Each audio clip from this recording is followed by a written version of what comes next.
webinar. Welcome.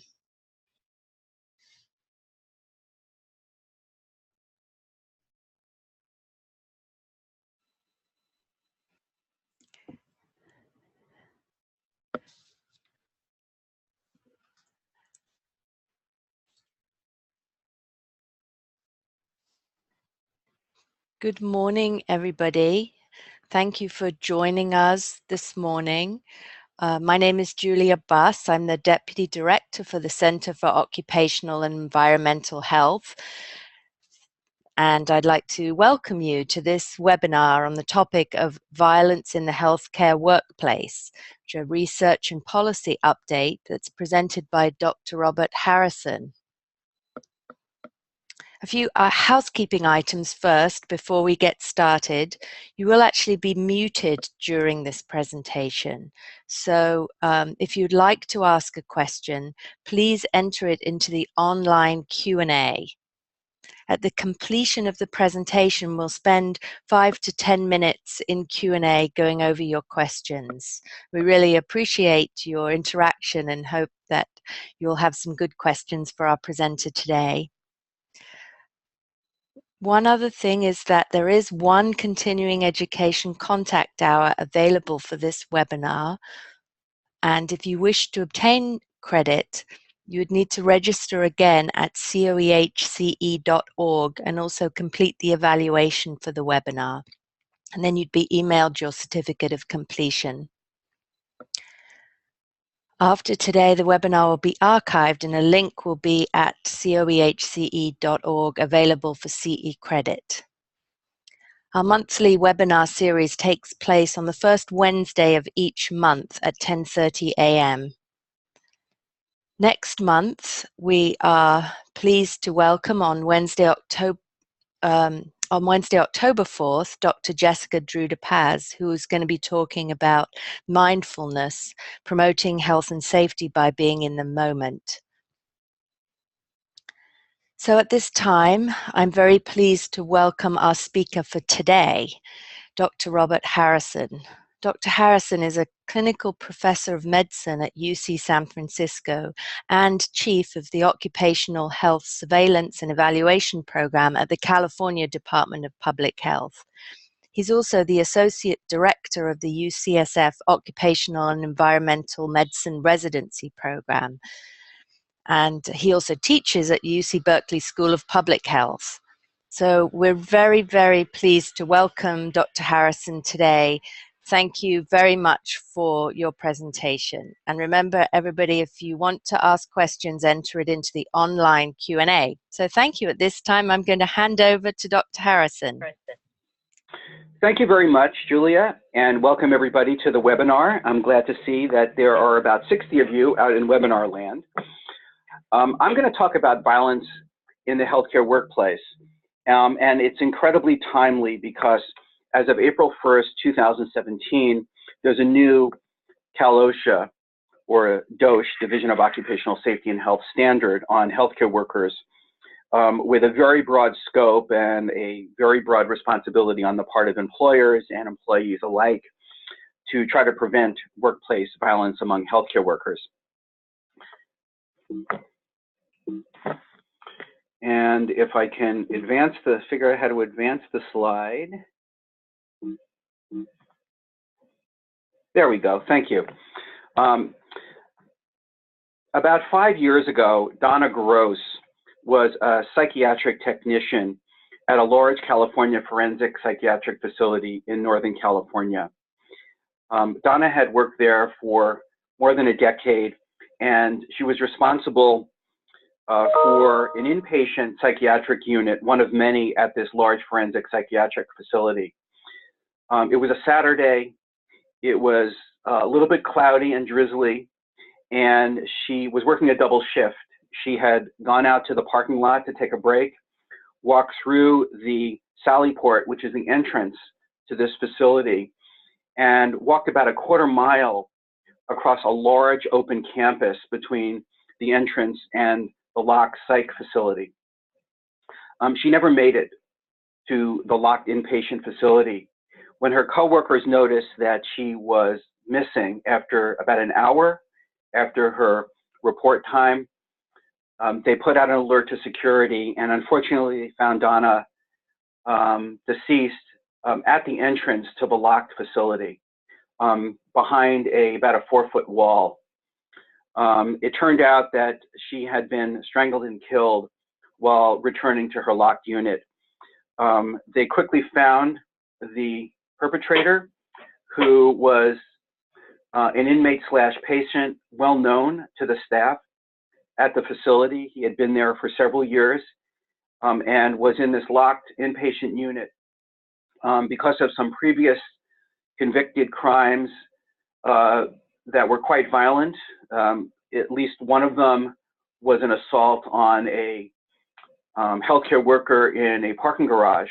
He had been found unfit to stand trial because of his mental illness and had been transferred from the Department of Corrections to this psychiatric facility. He had, unfortunately, a fairly lengthy history of violence and had been reported to this security force at the facility on several occasions. He was out on a grounds pass at the time he committed the crime. This is a picture, an aerial photograph of the psychiatric inpatient facility. It's one of 5 forensic facilities in California. It was originally designed as a long-term psych inpatient facility, but was converted to a forensic psychiatric facility after what many have called the deinstitutionalization of mental health in California, which occurred in the 1970s and 80s, which many also believe is a significant contributing factor to the mentally ill homeless population that we currently encounter in our cities. This facility, as you can see, is a very open, large campus. Each of those square buildings are locked inpatient facilities. The red arrow at the bottom is the area in front of the locked unit where Donna worked, and the area at the very top is the parking lot and what's called the Sally Port. You can see that in the center of the Google aerial photo is a road that goes past a traffic circle, which is sort of mid-lower bottom. And you can barely make out a little white structure in the middle of that traffic circle. And that's actually a security booth, but there was no security guard present at the time that Donna was killed. There was also no shuttle bus available to take her from the Sally Port and walk that at least a quarter mile to the locked inpatient facility. An investigation, needless to say, was conducted by CalOSHA with citations given to the state-run forensic facility. We also conducted a public health investigation under our fatality investigation program, and also wrote and issued a report. There were a number of problems that had occurred that led or were underlying factors to this fatality. One, I already mentioned that there was an unrestricted grounds pass given to this particular patient. That was an issue because he had had a long history of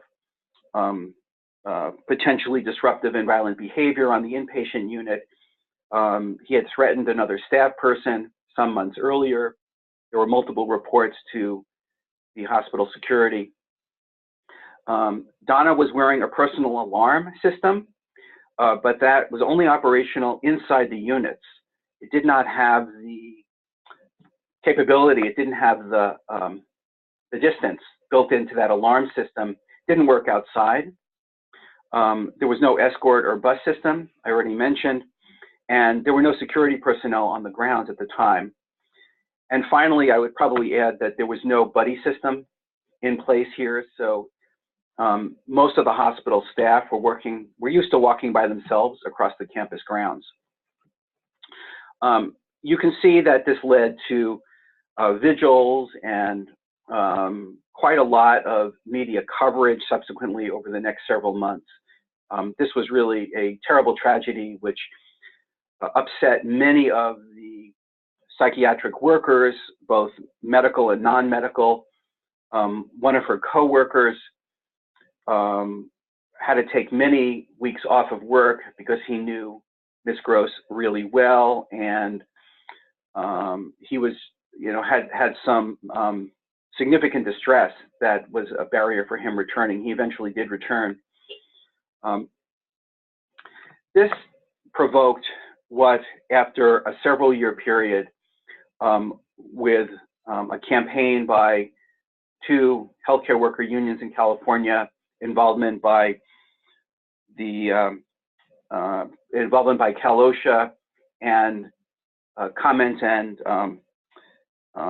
participation by many large healthcare employers in California, to what was passed and became effective as a comprehensive workplace violence standard on April 1st of this year.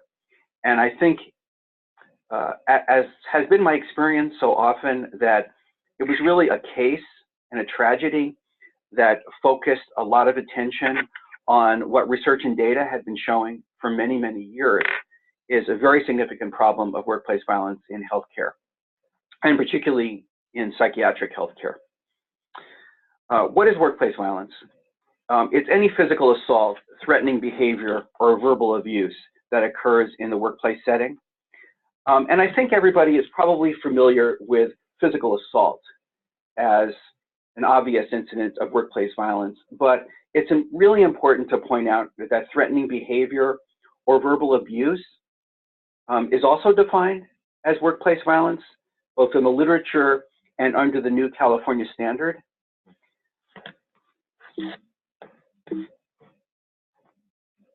Oops, sorry. There's been a considerable body of research and evidence on the incidence of workplace violence in healthcare and the interventions that work, and I'm going to summarize that for you. But I wanted to point out that there are 3 significant new papers that were published on this topic for those of you who want to read more.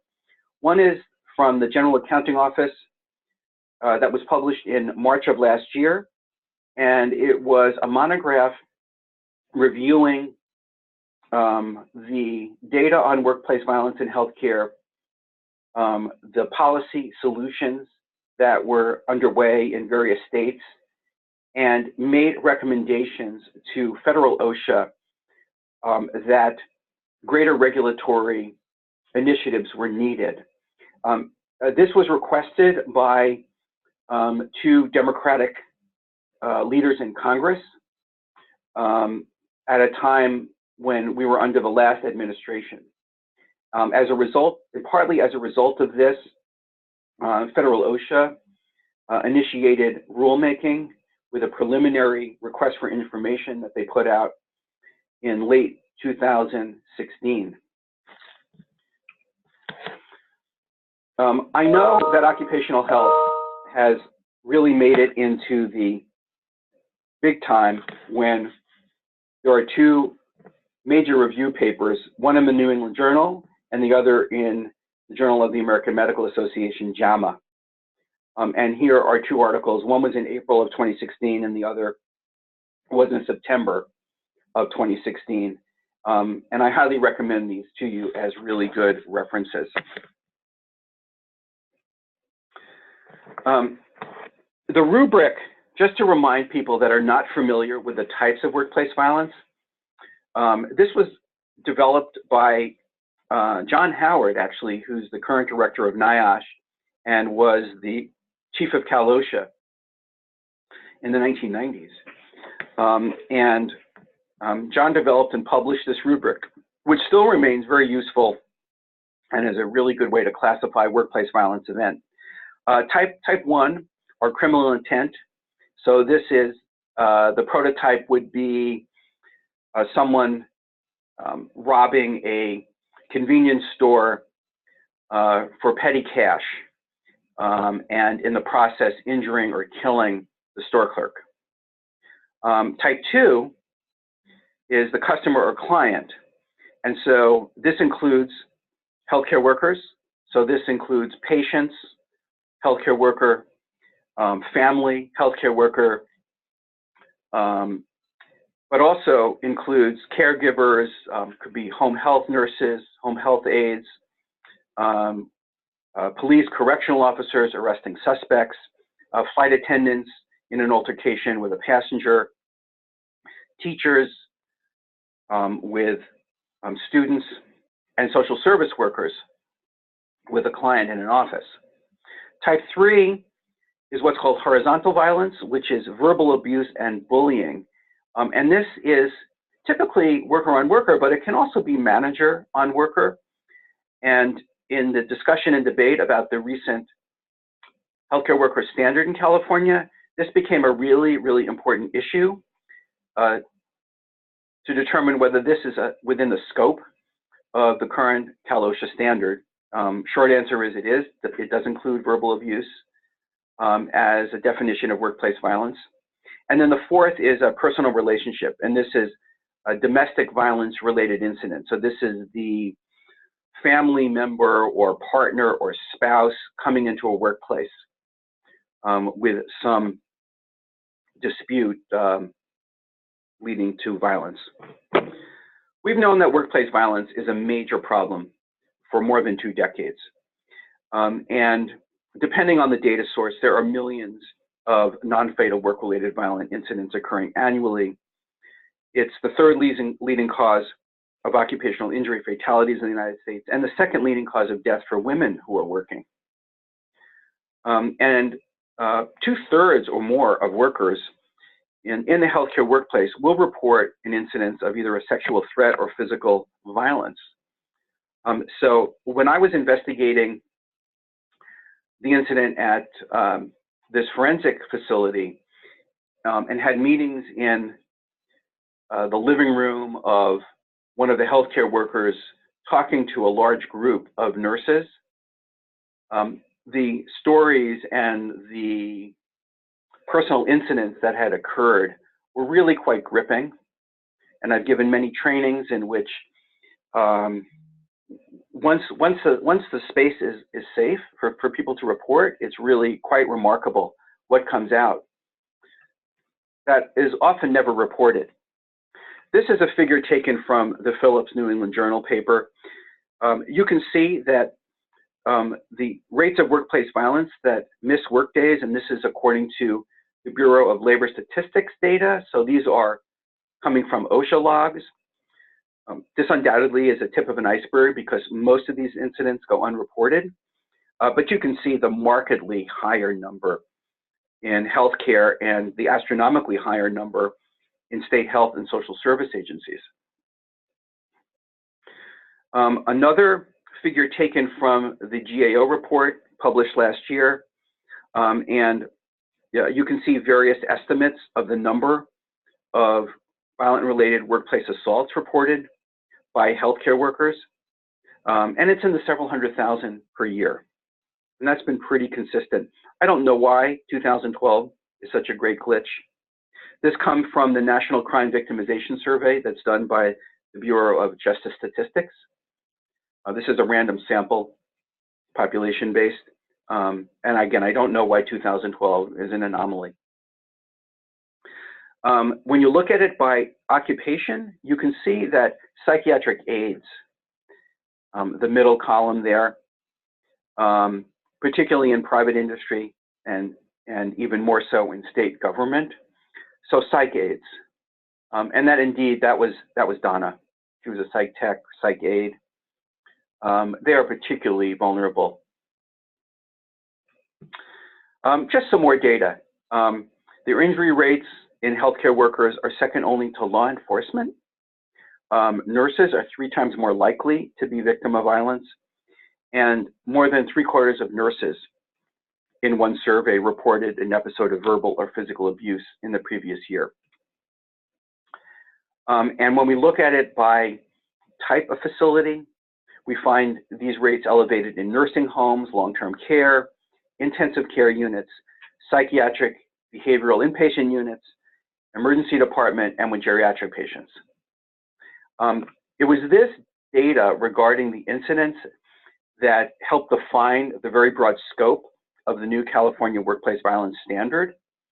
As you'll see a little bit later, the scope is quite broad. It does exclude private physician offices, but it includes almost every major type of healthcare setting that we have in California. One paper reported that almost every psychiatric nurse has been assaulted sometime during his or her career. It's really extraordinary. A third of psychiatric inpatients in one study had a physical assault. It's more widespread in inpatient versus outpatient settings. And when a team was looked at, it was the psych nurses. Physicians are clearly at risk, but the psych nurses who are really at the front lines are at the greatest risk. About half of injuries in various surveys, and this has been repeated several times, do not get reported. And clearly the most frequent and severe injuries tend to get reported, and women will report more often than men. Many studies have looked at various reasons, and I think this is important as we begin to implement the California standard. There's what's the point of reporting? And this is where the organizational and safety culture and commitment is really important. One of the demoralizing factors at the time of the fatality at the inpatient forensic facility that I heard was, well, we had reported this incident to security. Security looked into it, and yet nothing seemed to be done. Whether this was true was a whole nother question, but the perception maybe is probably as important as the reality. So if there's not a response, there's not a follow-up investigation, there's not a caring and a commitment to follow up on all incidents, then similar to reporting needle sticks or bloodborne pathogen exposures, there's the what's the point. There's the fear of blame and embarrassment. There's the self-blame, the feeling that I could have done something better to prevent this assault. And a big one is that it's just part of the job. And X happens. You know, we can't expect less. Our first commitment is to the patient. We're healthcare workers, and we just have to suck it up and put up with it. I also would say, and questions that have come up since this standard is, what is the distinction between a delirious patient who inadvertently kicks or punches a healthcare worker that's part of their underlying medical condition that may be unintentional, and a reportable workplace violence incident? And that's something that I think still probably is going to need to be clarified and understood by various institutions. In the workplace violence standard, intent is not part of the definition, and this was also discussed at great length. But intent on the front lines is clearly part of why injuries do or do not get reported. There's a great deal of research on emotional and psychological impacts of these events, including anxiety and depression, a feeling of burnout, exhaustion, low morale, more sick leave, greater staff turnover, and then for the more serious incidents, a great deal of direct and indirect medical expense, both in the part of the workers' compensation system and outside. One of the things that has been looked at in the literature is whether violence can be predicted. And the short answer to that is that it's maybe. The predictive tools for screening patients for the propensity of verbal or physical abuse is fairly low. It is true that generally papers find that older males with schizophrenia and substance abuse or younger patients with personality disorders and a violent history are more prone to work-related violent events. And that's particularly the case where there's acute psychotic disorganization among patients.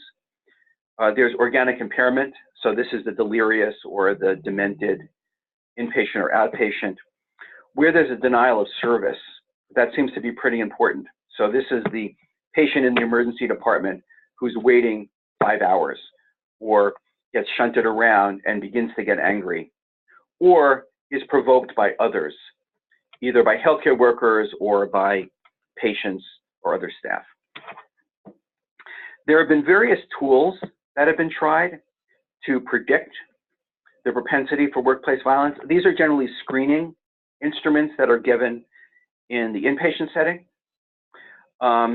They have a correlation coefficient of, or a predictive value of about 50%. So they're not great. I know some institutions are using these, and there may be other tools that are also extant that people might want to comment on that they're using. But my review of the evidence for this is they're probably no better than some of the other organizational and environmental interventions that I'm going to mention. Here's a study actually that was done by a UC Davis researcher, Dr. McDermott. Actually, I said 50%, her correlation coefficient was 0.33, and that was an inpatient psychiatric facility study. Not that great. So let me move on to what is some of the evidence. What are some of the research that bears on the appropriateness of different interventions? Because I think in any of these settings, we're always struggling with the question, really what's going to make a difference? What are the factors that we should be paying attention to? Does environmental design, is investing in security alarms, security personnel, what kind of training, what really matters as a priority? We all have limited time. Healthcare workers already have to go through a lot of training. So I think it's important to try to follow and understand the research on interventions. The bottom line is, the take-home message is that it seems like everything is important simultaneously. There's not really one particular gold standard for change or intervention. Environmental factors are clearly important in a number of intervention studies, and that is to enhance verbal and nonverbal communication, diversionary techniques, active listening, to promote a culture of structure and calmness, negotiation, collaboration rather than control. And these factors really get at the training of healthcare workers and the reinforcement of that training throughout the year. So de-escalation techniques, which a lot of institutions already emphasize, do, in my review of the literature, work, but they clearly have to be reinforced and re-practiced throughout the year, and there has to be supportive staff and a supportive management culture. Staffing levels in at least a couple of studies suggest make a difference. Nursing ratios, you know, there's anecdotally at the time of Donna's death, if, for instance, there had been a coworker who was free to accompany her on her break and then to buddy system with her walking back to the inpatient unit. That might have made a difference because the perpetrator was hiding behind the trees and was watching her. And if there was another coworker there, that probably was going to be a deterrent to the assault. I talked about training is necessary, but is not sufficient. And there has been some recent studies looking at what kinds of training work. And one recent paper looked at online and classroom model of training. So what was described as a hybrid model. A lot of institutions because of the busy demands of both trainers and the large numbers of busy staff, have gone to online modules.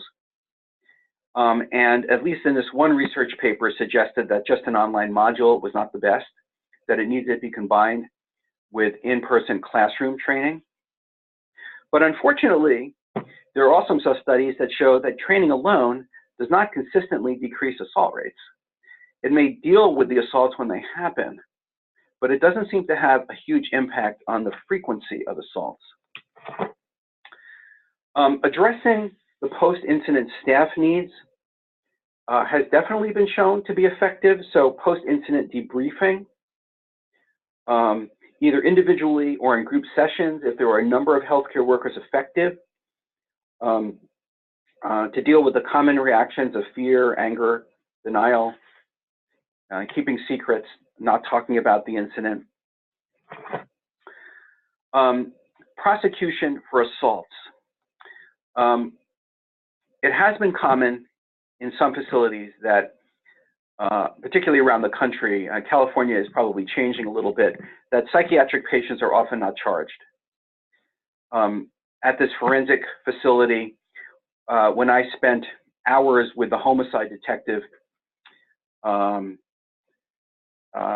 he observed that many of the assaults, so basically his detective station was probably about a mile from this facility. And he knew that there were a lot of assaults going on within the facility that he never heard about, that were never reported to him. And he felt particularly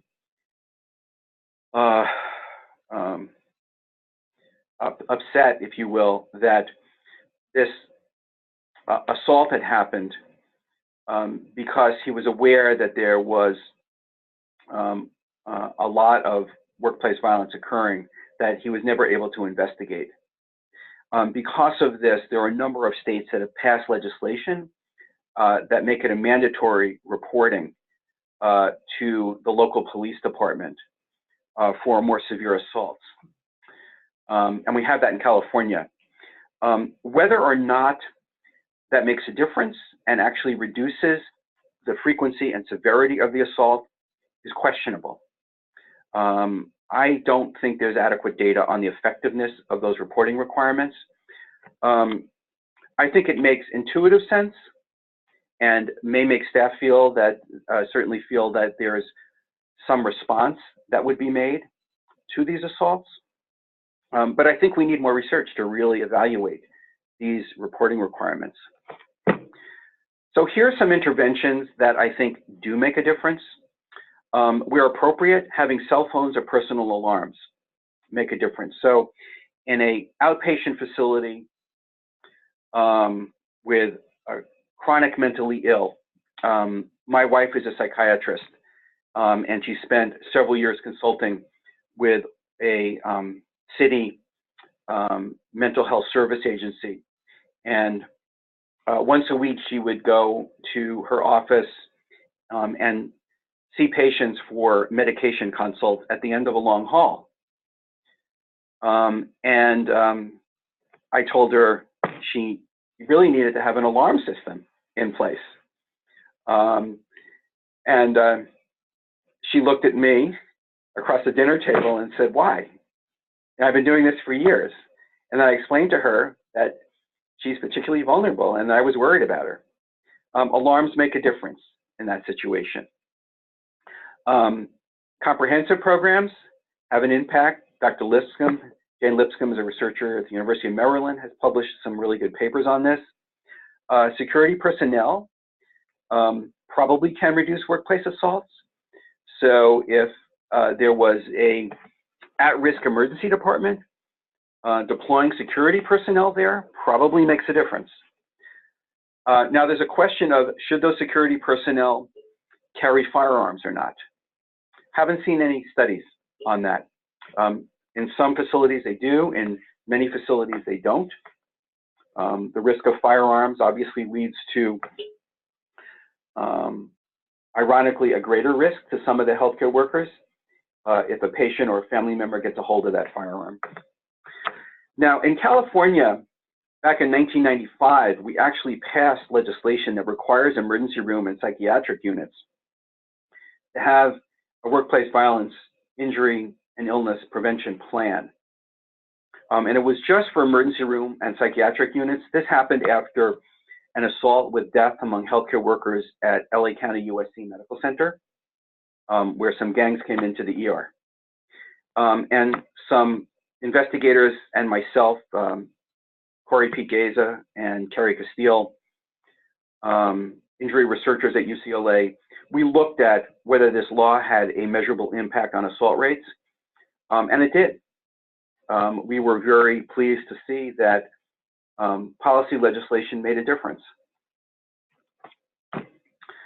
So these workplace violence prevention programs, turning to where we are now, rely on multiple factors, which you have here. And I want to emphasize that one that's been written about has been called crime prevention through environmental design. And it basically gets at this idea that as we begin to design, particularly our new facilities or we renovate facilities, that we take this into account, that we design in through greater visibility, alarm systems, video cameras, deployment of security personnel in high-risk units, these factors that can reduce workplace violence.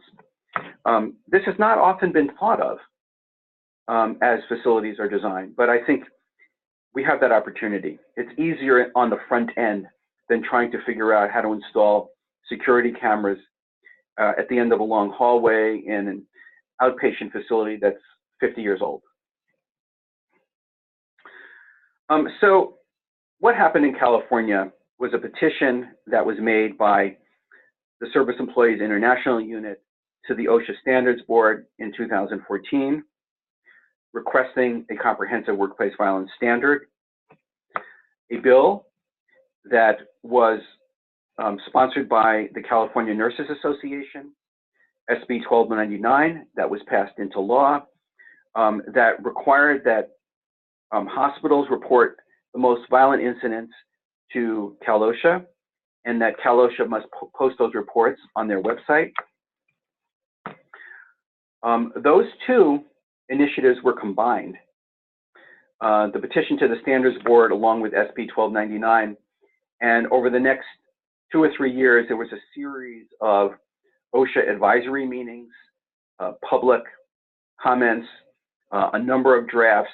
Perhaps some of you on the webinar were part of that process and were able to participate and make this standard well written. As part of that, Rebecca Jackson, an epidemiologist who works with me at the Department of Public Health, looked at some of the data. This data is a little bit old, but it's still about the same. We were reporting about 1,500 to 1,700 claims per year. This is workers' comp data among healthcare workers. You can see that 70% of those were among women. And that in terms of the typology, remember those 4 workplace violence types, the vast majority were type 2. You know, and here's some typical examples that we can see in our workers' comp claims data. An employee is assaulted and robbed in the parking lot. A patient punches a hospice nurse when she was trying to calm him. The patient tries to assist a resident to the bathroom. The resident becomes aggressive, pulls the healthcare worker's hair, or a coworker makes multiple threats and threatens to kill the claimant, resulting in a claim for workplace stress. These claims were coming in from a wide variety of institutions. This data was publicly presented at one of the CalOSHA meetings, and you can see that they're predominantly in hospitals, which we'd expect, but they're also in skilled nursing and intermediate care facilities. So all of these, except for physician offices, are in the scope of the standard. So there were multiple public hearings. This standard passed at the October 2016 California Occupational Safety and Health Standards Board meeting. It was unanimous, and it was filed, and For those of you who actually like to see government stamps, you can see that the Office of Administrative Law made this final on December 8, 2016, with an effective date of April 1st of this year. What does this require? First of all, the scope is very broad, just within healthcare, however, obviously. This is not covering social service agencies. It's not covering corrections, police. It does cover healthcare in corrections and jails, however, but it doesn't cover correctional officers per se outside of the healthcare setting. It doesn't cover social workers in social service facilities. It does not cover teachers. These would have to be the subject of additional rulemaking to develop a broader workplace violence standard. It covers all 4 types of workplace violence. So it does cover the verbal, the abuse, the bullying. It requires facilities to have a written, comprehensive workplace violence plan. It requires that there be a violent incident log. And this was something that I was particularly involved with personally. So up to this point, workplace violence incidents, if they're reportable, would go on the CalOSHA 300 log, according to the standard OSHA 300 log reporting requirements. But because we know from this research that I showed you that half or more of workplace violence incidents never get reported, and a portion of those may not meet the definition of an OSHA reportable incident. In order for facilities to really get a handle on where these incidents are occurring so that they can address them, prevent them through their workplace violence committee, the standard requires that there be a separate reporting system from the OSHA log, and that there are specific variables that are reportable in this violent incident log that are laid out in the standard. So every facility has to have a system, whether that be in hard copy, paper system, or an online system that mirrors the incident reporting system that many facilities already have for injuries or bloodborne pathogens or other incidents. Many facilities are going to probably incorporate these violent incident variables into their existing online system. And this is designed to allow the facility to get a much better handle on where these incidents are occurring over time.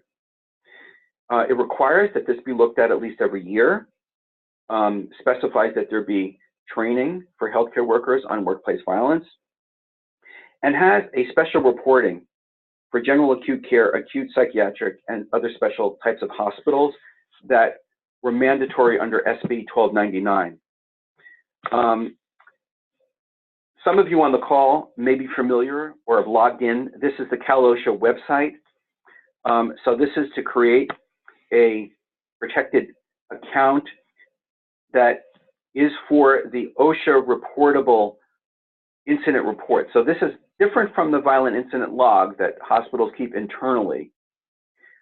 This is under SB 1299 that was incorporated into the standard that requires a report where there's a use of physical force with a high likelihood of injury, psychological trauma, or stress, or where there's an incident involves the use of a firearm or other dangerous weapon.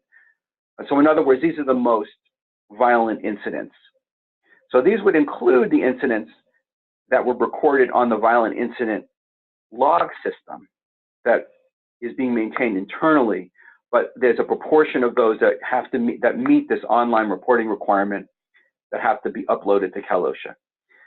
These have to be reported within 72 hours or within 24 hours if there's a hospitalization or a fatality. So it gets 3 days. These have to go into the system. And this is being maintained over at CalOSHA and will be posted. And I don't know what the status of the posting system is going to be. There might be someone on the call who has more information, or if somebody would like, I can check. I didn't have a time to ask my colleague at CalOSHA to see what the timeline is, how often these are going to be publicly reported. So to finish now, after this passed in October, there was the prospect that these California rules could become a model to be taken up by other states who don't have this around the country or at the federal level. And in the fall of 2016, federal OSHA issued a request for information. And some of you on the webinar may have seen this and sent comments in to federal OSHA, reflecting your own research experience, the California experience.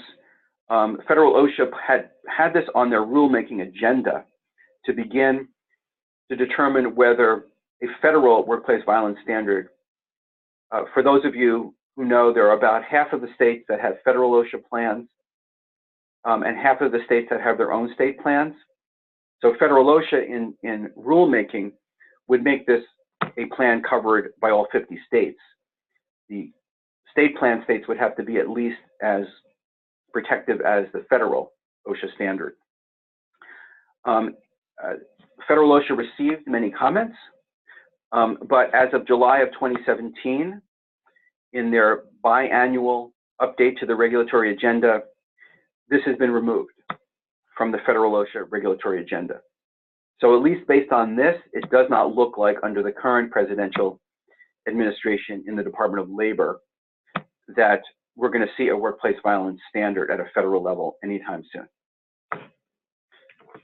So that means, to conclude, that California, as is many times the case, pushes ahead and remains a leader in developing workplace safety and health programs and practices, and has the opportunity to look at impact and evaluate, as we roll this out in California, what impact this will have.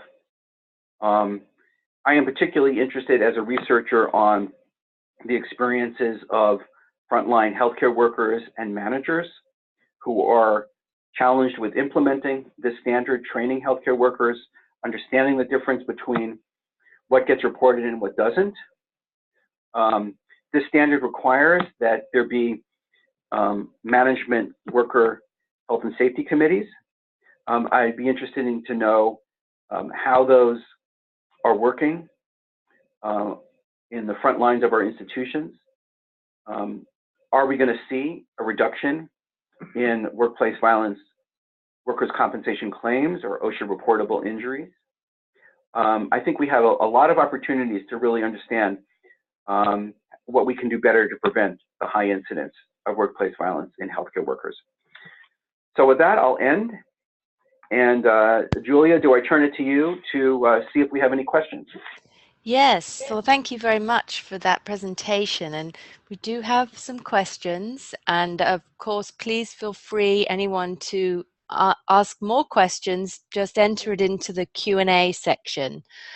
One of the first comment actually we had was on the language in the California Code of Regulations, saying that the final regulation doesn't include verbal abuse, it includes threats and physical violence. And it wasn't really a question so much as just a comment on that language. Yeah, thank you for the questioner clarifying that. Yes, that's correct. So it includes threats of violence, but the verbal abuse was debated extensively during the open comment period and the advisory panel period, and you were correct, that was specifically taken out. But I think the intent was in the final language to include a client or a patient or a family member who was verbally threatening. It does not have to include a physical violent incident itself. I think that was pretty clear that was to be included. But the concept of coworker or management bullying or verbal threat and abuse from coworker or manager, that was taken out. Thank you. Another question that came in was asking about whether there are any specific gender-based analyses conducted on workplace data violence to tease out a bit more some of the differences between men and women's experience of workplace violence. I think that came in when you know, there are. I don't have that research at my fingertips, but I did come across many of those papers, particularly in the nursing literature. A number of the nursing research journals have looked at that question because there are differences in experience between men and women. But I apologize, I just don't have that answer at my fingertips. I can look that up, or I can put that in some of the slides. If I think, Julia, I'm going to send you my slides yes. for posting, and I'll find a couple of those and I'll add them to my slides. Yes, and actually somebody had asked, and we will send out an email to everyone with a link to the video recording and copy of a PDF of the slides following the webinar, so they'll be able to access. Particularly interesting and important question, particularly as programs implement training and post-incident debriefing sessions, is to understand whether there might be any gender differences that we should be addressing. Yes. Another person had asked what are the specific topics that need to be covered in the training portion of the standard? Oh, very good question. Those are very specifically outlined in the standard itself. And so I would ask you if you would just, Google, look up, get the online standard that OSHA has posted, and look at the training section. I don't have that pulled up right in front of me on my laptop, but it was very specific about the topics that needed to be covered. And we could also include the link to that in the email that we send out, so that people can have a look too. Yeah, I think that would be really helpful.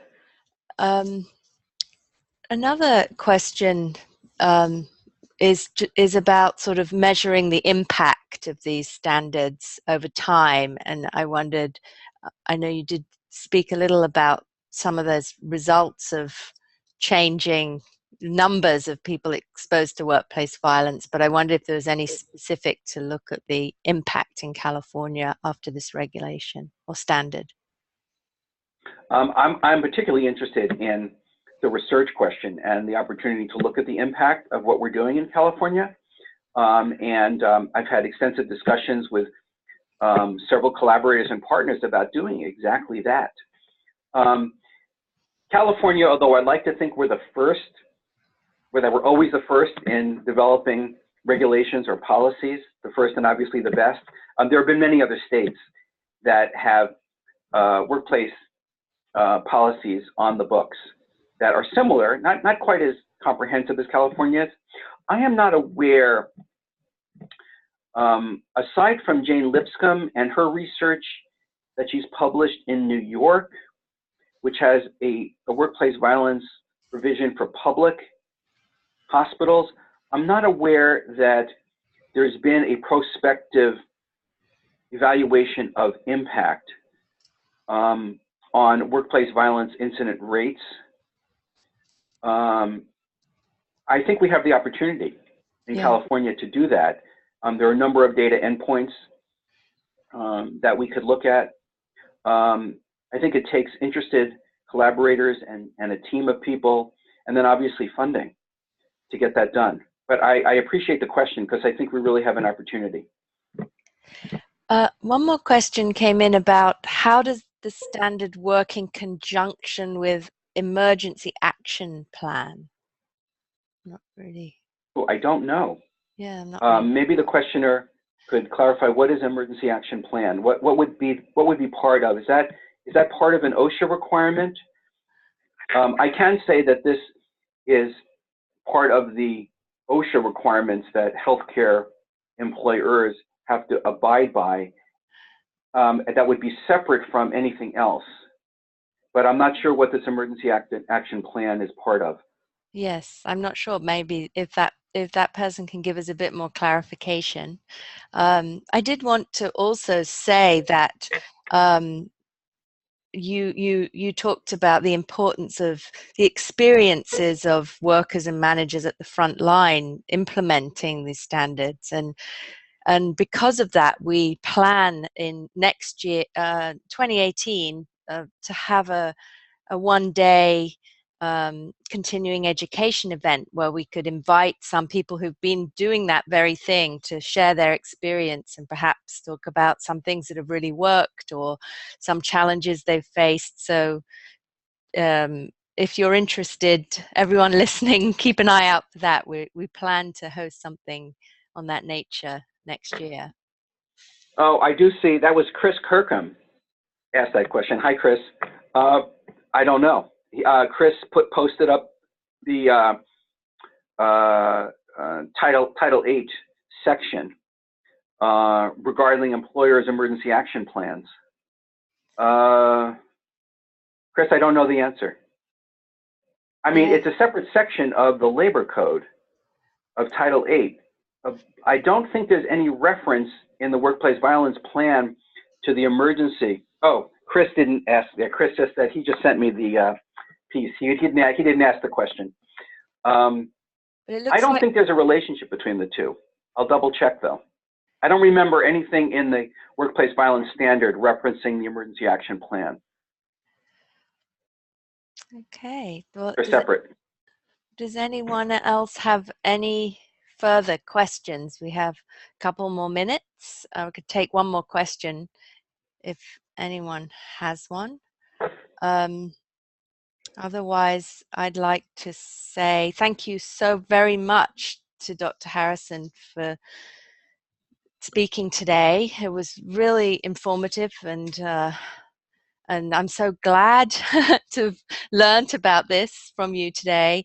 And I just want to remind everyone that next month we have Dr. Jessica Drude-Paz speaking about mindfulness, and she is researching how mindfulness may help promote health and safety, prevent injury in the workplace. So we'll send out more details of that. And we appreciate your time, and any suggestions you have for topics we welcome, and would be happy to include them. I think that, looks like we maybe have one more question, which was about, has there been an effort to alter staffing levels in certain healthcare employments to address the violence issue? Yeah, I think Chris did ask this question. Chris, I don't think so. I mean, I think staffing levels in research studies have been shown to make a difference. I'd be interested to know, as part of the plans that employers are writing, or actually should have written, because this was effective April 1st, have written or writing, whether they're addressing staffing levels, and if so, how? Because there's nothing, the plans require that this be addressed as an issue, but there's nothing prescriptive in the standard that says what that staffing change would look like. And that actually was going to be one of the endpoints in the research evaluation study that we were thinking about, that we were going to look at. I don't know how many states have staffing minimums for nursing, but I don't think it's I think it's a minority. Yeah, there are, as Chris points out in his comments, there are staffing levels mandated by the state. Yes. For nurse-patient ratios. Yes. They're not; those ratios are not driven by workplace violence or security concerns, but that's clearly, from the research, shows that that can make a difference. So it'd be interesting to know if any institutions are making changes along that line in response to their identification of risk of workplace violence. That I don't know. I mean, I think that we really are going to have to look at this and have an opportunity to really learn and evaluate over time, as you mentioned, Julia. You know, to loop back at least next summer for some training but I think also to think about the research we need. Well, on that note, I'd like to say thank you again for everybody for joining us today, and thank you so much to our presenter, Dr. Harrison, for sharing your expertise with us all. We very much appreciate it, and we'll be ending the webinar now. Thank you very much.